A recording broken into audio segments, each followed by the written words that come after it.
Основание статьи 40 Уголовного кодекса Российской Федерации и приговаривает его к смертной казни.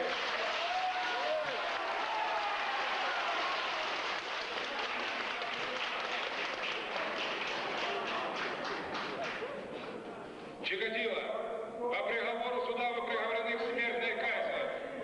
Вам ясен приговор суда? Мошенник. Ясен. Уводите.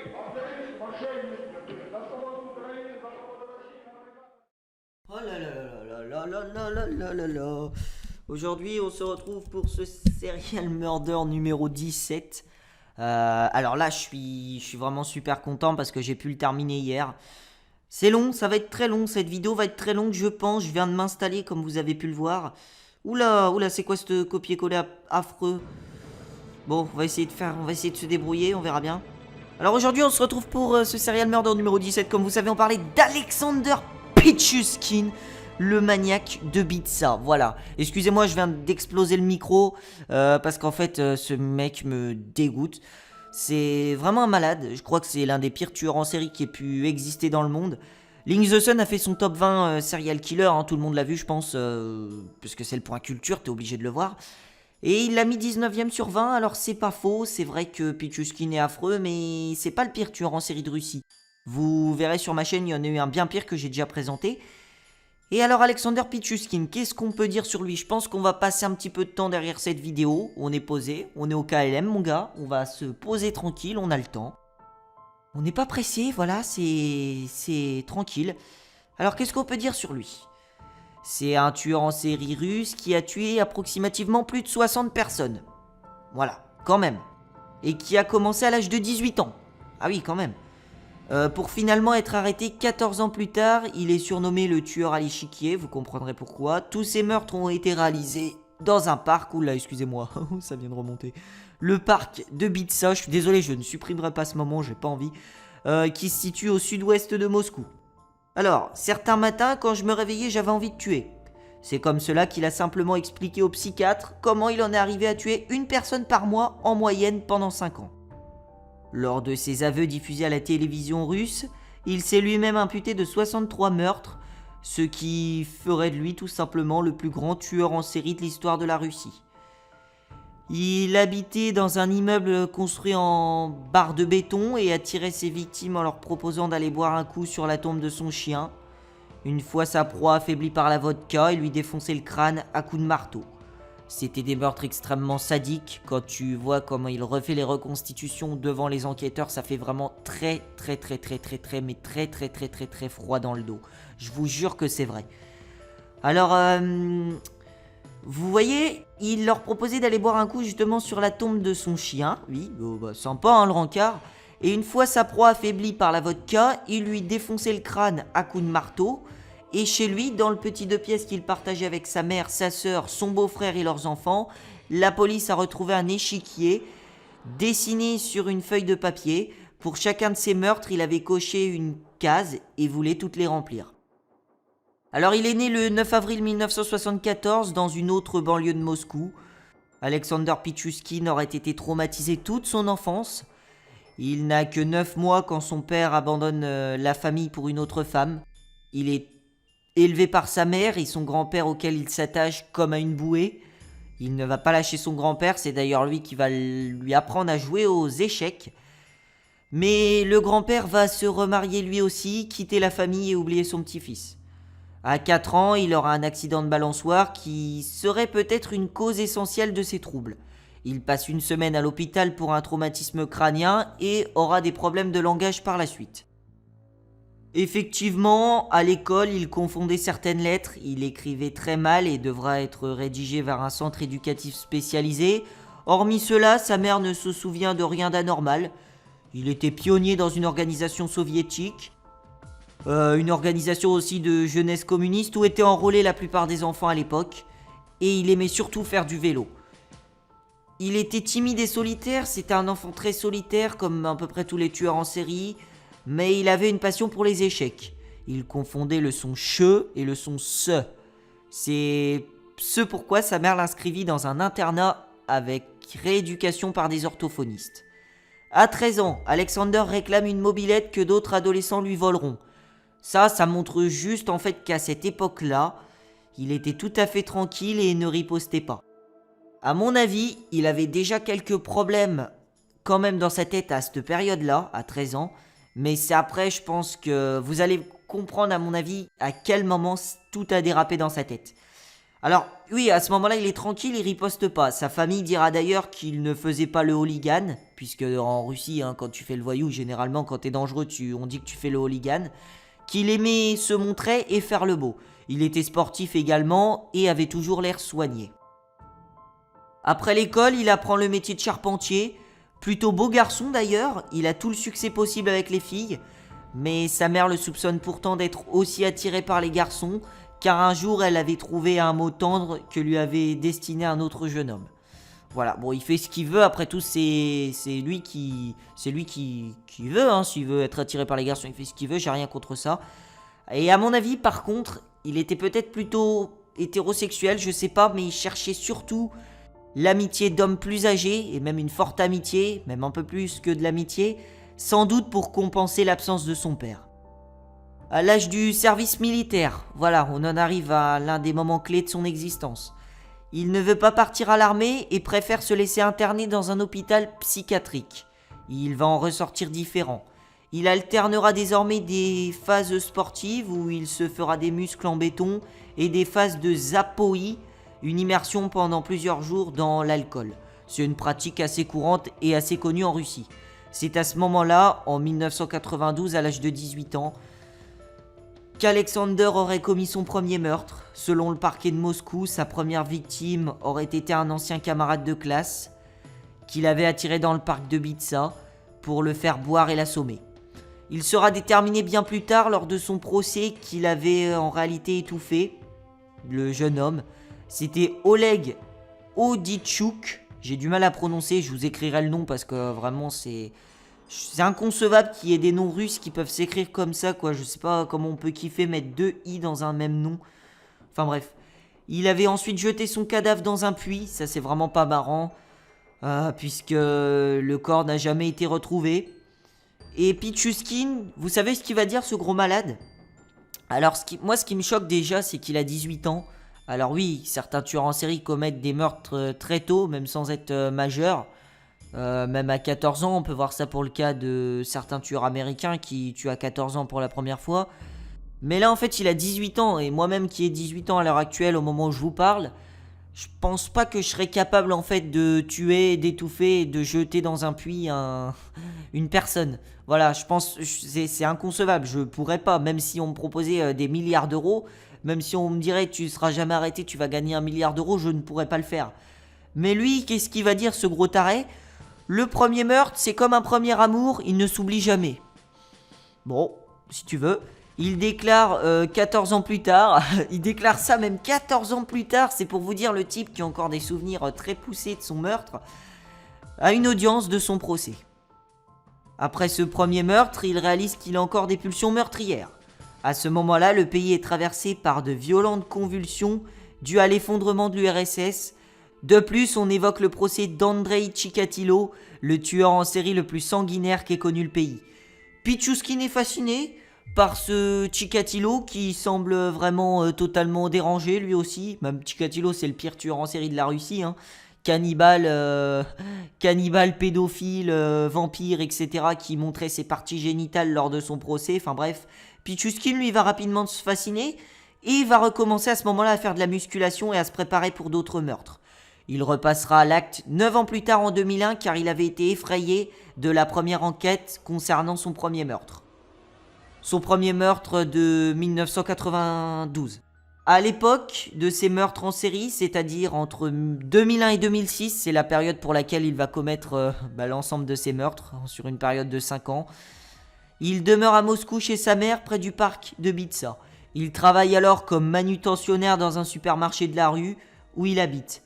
Au début, il s'attaque, 9 ans après son premier meurtre, en 2001, à des alcooliques, des sans domicile fixe, des clochards ou des asociaux fragilisés qui, selon lui, n'avaient pas le droit à la vie. Voilà. Mais bientôt, il s'attaquera aussi à ses proches. Il déclare que finalement, tuer quelqu'un que l'on connaît, c'est agréable. Il approche ses premières victimes dans le parc, presque toujours des clochards âgés, en leur offrant de la vodka qu'il boit avec eux. Puis il les tue à coups de marteau. Ou bien en se servant de la bouteille qu'il leur explose sur le crâne. Dans sa perversité, il signe son crime en mettant toujours une bouteille de vodka vide dans le crâne de sa victime. Il déclare qu'il avait ainsi un sentiment de toute puissance. Dans tous les cas, je tuais pour vivre, parce que lorsque l'on tue, cela signifie que l'on est en vie. Merci pour cette magnifique déclaration. Voilà, c'est ce qui sort. Alors lui, Pichuskin, il sort de nombreuses déclarations. Alors on voit dans ses déclarations qu'il a pas l'air débile. Il a l'air d'être tout à fait intelligent. Mais c'est tellement un pervers, un psychopathe sadique que bon, voilà, c'est... De toute façon, tous les pervers pratiquement sont intelligents. Faut pas faire de généralité, mais la plupart le sont. Alors en 2002, dans sa banlieue, de nouvelles tours sortent de terre. Il a déjà commis de nombreux meurtres entre 2001 et 2002. De nouveaux magasins apparaissent, des restaurants chics également. Pichuskin, lui, ne profite guère de ces nouvelles constructions. Il est soit vendeur, soit manutentionnaire dans les petits magasins de son quartier et traîne avec des alcooliques. C'est l'époque où il commence à tuer. Il va commencer à tuer régulièrement et indistinctement des hommes et des femmes jeunes ou vieux, clochards ou collègues de travail. Le seul point commun entre ces victimes semble avoir été leur penchant pour l'alcool. Il tue souvent des gens qu'il connaît bien, des compagnons de beuverie rencontrés à la sortie du métro, des voisins ou des collègues qu'il invite à venir boire un coup dans le parc. Les premières fois, il jette les corps dans la canalisation du parc de Bitsa. Les 3 de ses victimes vont reprendre conscience et survivre. Heureusement, en 2001, Marina Vitricheva, merci, j'ai réussi à prononcer ce nom, vendeuse de cosmétiques, rééchappe ainsi au coup de son ami, entre guillemets, son ami Pichuskin, mais ne le dénonce pas, sans doute par peur de représailles. Un orphelin de 14 ans, Michael Lobov, survit lui aussi et tente de dénoncer Pichuskin, mais personne ne prête vraiment conscience à ce que raconte ce voyou, de plus toxicomane, emprisonné quelque temps après pour cambriolage. Le 3e rescapé, un ancien voisin et compagnon de beuverie de Pichuskin, reste lui invalide et asthmatique. Et amnésique, pardon. Il ne se rappelle de rien. Ou la bourde, ou la boulette. C'est la boulette, là. Et après avoir croisé dans la rue 2 de ses miraculés, Pichuskin perfectionne sa technique. Une fois ses victimes assommées, il leur enfonce désormais des branches ou des tessons de bouteilles dans le crâne. Une façon de s'assurer que la personne ne survivra pas, mais c'est aussi une forme de pénétration, car tous les tueurs en série ont cette mentalité sadique, vouloir pénétrer leurs victimes, et une signature de ces meurtres. Les derniers mois, ces victimes ainsi transpercées ne sont plus jetées à l'eau, mais laissées en évidence sur des sentiers du parc. Un peu comme s'ils voulaient en fait attirer l'attention. Donc il faut savoir que la police a manqué d'expérience dans cette affaire, car le crime originel de 1992 n'avait pas été élucidé, alors même que l'assassin était un proche de la victime. Ensuite, le fait que beaucoup de victimes étaient des clochards paumés ou alcooliques a beaucoup ralenti l'enquête, certes, mais le reste des meurtres a été classé suicide ou accident, alors que certaines victimes possédaient de graves lésions au cerveau et une bouteille enfoncée à l'arrière de la tête. Voilà, je veux dire, la police soviétique à l'époque n'était pas terrible, n'était pas très compétente, parce que pour eux, il était impensable qu'un communiste soit à l'origine de meurtres, et encore moins de meurtres en série. Ça a été le cas dans de nombreuses affaires russes. Dès que la personne était communiste, eh ben, on s'occupait même pas de savoir s'il avait fait des choses ou pas, c'était impossible. C'était obligatoire qu'il était innocent, il n'y avait aucune raison qu'il puisse être un tueur. Et ce qui est quand même assez ironique, le comble, c'est que j'ai envie de dire l'un des pires tueurs en série de l'histoire, les 2 pires tueurs en série de l'histoire presque, Pichuskin et Chikatilo, étaient des ardents communistes. Voilà, il faut le dire. Alors plutôt que d'enregistrer un meurtre, bien souvent, un meurtre qui risque d'être non élucidé, alors il les classe soit en suicide, soit en accident. De plus, lorsqu'un criminel est arrêté, on lui impute souvent quelques morts de plus pour améliorer les statistiques. Grâce à cet expédient, la Russie affiche un taux d'élucidation de plus de 80% des meurtres comparable au taux européen. Ça s'appelle un expédient, tout simplement. Parfois, il arrive sur des tueurs, imaginons qu'un tueur a fait 3 victimes. La police russe préfère lui en donner 5, tu vois. Il lui ajoute des victimes qui ne sont pas les siennes c'est dégueulasse, hein, c'est vrai, mais pour faire monter les statistiques dans la résolution d'enquête. Alors le pays n'en reste pas moins l'un des plus violents au monde. J'ai trouvé une étude de l'ONU justement qui a été réalisée, il y a quand même pas mal de temps, mais à l'époque de Pichouskine, en tout cas dans les années 2000, la Russie c'était un des pays les plus violents du monde, car on comptait 20 meurtres pour 100 000 habitants, contre 1,7 en France. La Russie se classe alors au 5e rang, après la Colombie, l'Afrique du Sud, qui est un pays extrêmement dangereux. Oui, forcément que s'il n'y avait pas eu la Colombie, c'est sûr que l'Afrique du Sud aurait été number one. Mais là, il y a aussi également la Jamaïque. Alors ça m'a quand même assez surpris, la Jamaïque. Moi, je pensais aux 100 mètres, je pensais à Usain Bolt. Mais non, c'est un pays apparemment très dangereux en termes d'homicide. Et le Venezuela. Alors là, il y a les pays d'Afrique. Et surtout d'Amérique du Sud, ainsi que la Russie. Dans les dernières années, la police de Moscou a enfin multiplié les patrouilles dans le parc de Bitsa. Un agent a ouvert le feu sur un promeneur qui s'enfuyait de peur d'être surpris avec un couteau. La police aussi avait interpellé un travesti, un temps soupçonné d'être le maniaque de Bitsa car il possédait un marteau dans son sac. Ça c'est vrai que, je veux pas dire, mais quand même, on sait qu'il y a un maniaque avec un marteau qui traîne dans le parc de Bitsa. Et là, t'as un travesti, la bouche en cœur qui se ramène dans ce parc et qui se balade avec un marteau. Alors je sais pas s'il est con ce type ou s'il voulait se faire accuser et se faire enfermer, mais il faut vraiment avoir une case en moins. Tu te dis qu'il y a un tueur en série qui rôde dans le parc et le type se promène avec un marteau. Enfin bon, des fois il y a des gens, franchement je sais pas, c'était peut-être pour faire un combat de marteau si jamais il se faisait agresser, j'en sais rien. Mais voilà. Alors la police dira, nous avons vérifié des centaines de personnes et parfois suivi de fausses pistes. Ils vont se défendre parce qu'ils n'ont pas été opérationnels dans cette enquête.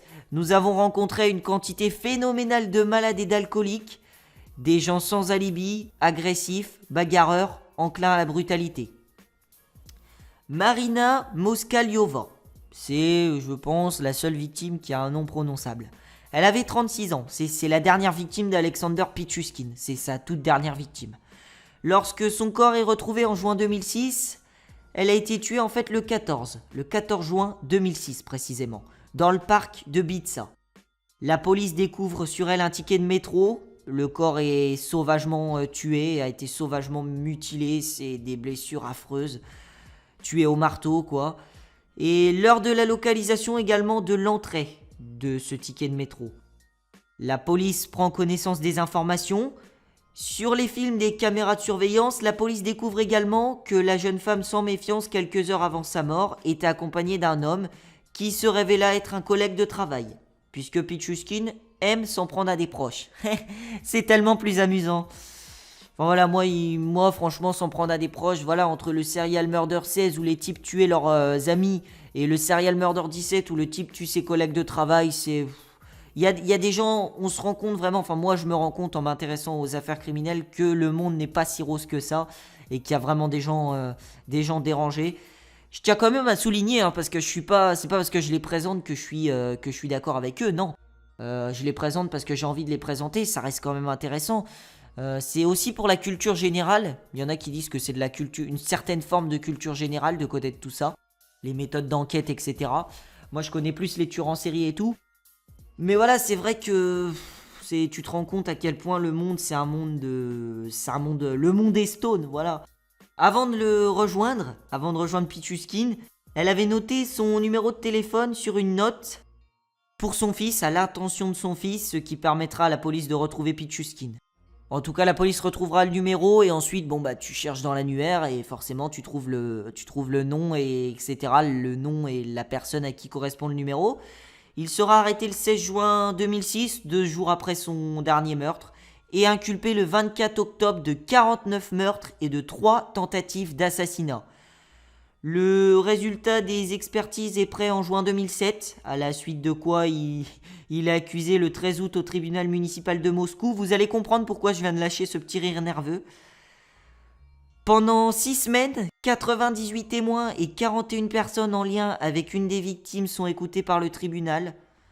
Le tribunal siège le 13 septembre 2007. Pichushkin demande alors à la cour d'ajouter 11 autres crimes. Ce type n'a aucun respect, il est devant les familles des victimes. Et il dit à la cour, non mais vous inquiétez pas, je m'excuse parce que j'ai pas fait 49 meurtres, en fait je m'excuse, j'en ai fait 60. Voilà.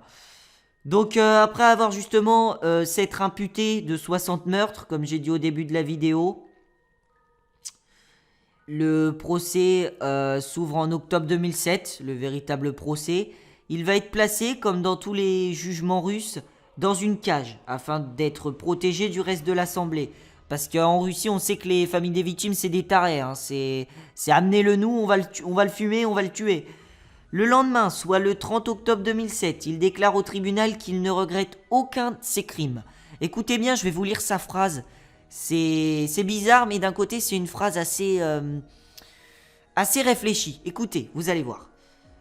J'ai fait ce que j'avais décidé de faire pendant ces années. Cela fait maintenant 500 jours que je suis arrêté. Et pendant ce temps-là, tous décident de mon destin. Policiers, juges, procureurs. Mais moi, j'ai décidé du destin de 60 personnes. Il n'y avait que moi et moi seul pour être procureur, juge et bourreau. J'ai rempli seul toutes vos fonctions.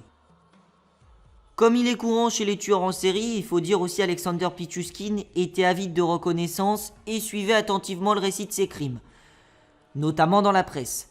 Contrairement à d'autres, il ne semble pas avoir violé ses victimes, il n'y avait pas particulièrement un but sexuel.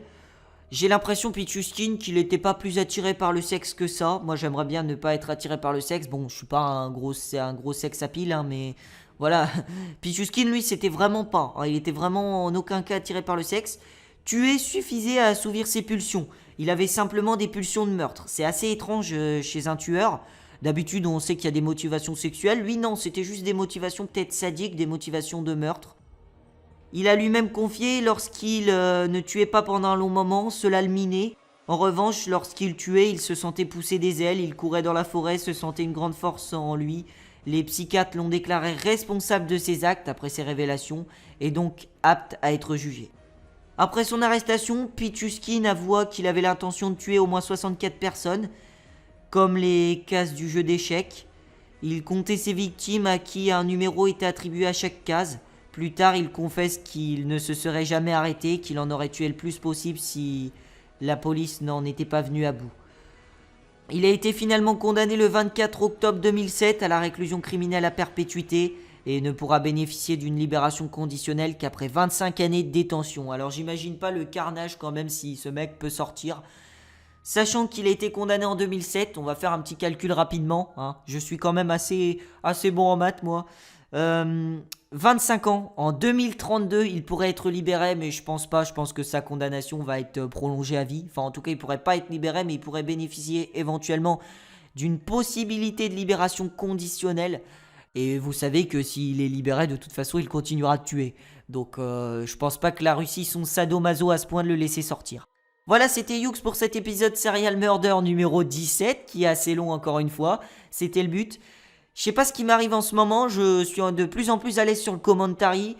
Je suis très content d'avoir fait cette vidéo parce que ça m'a pris énormément de temps de la préparer. Donc si vous avez aimé, je le dis, je le répète, le like, le commentaire bien sympathique qui fait plaisir. C'était Youx, je vous laisse, je vous souhaite une très bonne continuation comme d'habitude, comme toujours. Ciao tout le monde, portez-vous bien. Ciao.